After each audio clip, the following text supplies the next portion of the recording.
হরে কৃষ্ণা। নমস্কার, আপনারা সবাই কেমন আছেন? আমি খুব ভালো আছি, আপনারাও নিশ্চয়ই অনেক ভালো আছেন।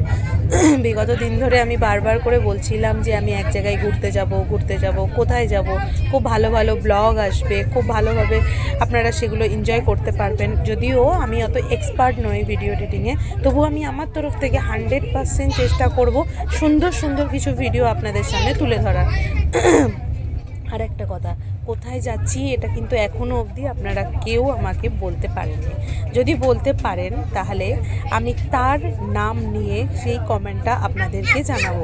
দ্বিতীয় জিনিস, আমরা এখন বেরিয়ে পড়েছিলাম সমস্ত ব্যাগপত্র নিয়ে অটোতে করে।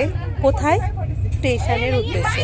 স্টেশনে আসার কারণ এটাই, এখান থেকে স্টেশন টোটালি যাবে কোথায় কোথায় কোথায় সেটা আমি বলবো না, সেটা আমি পরে বলবো। যাই হোক, আপনাদের বংশী অনেক এনজয় করছে, খুব খুব খুব আনন্দের মধ্যে দিয়ে পুরো পুরো পুরো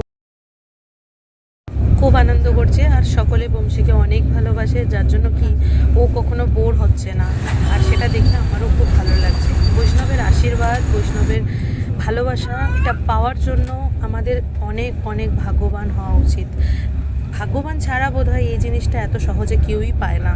যাই হোক, আমরা পেয়েছি মানে অনেক দুর্লভজনক আমাদের, তাই জন্য আমরা এত সহজেই হয়তো এটা পেয়ে গেছি।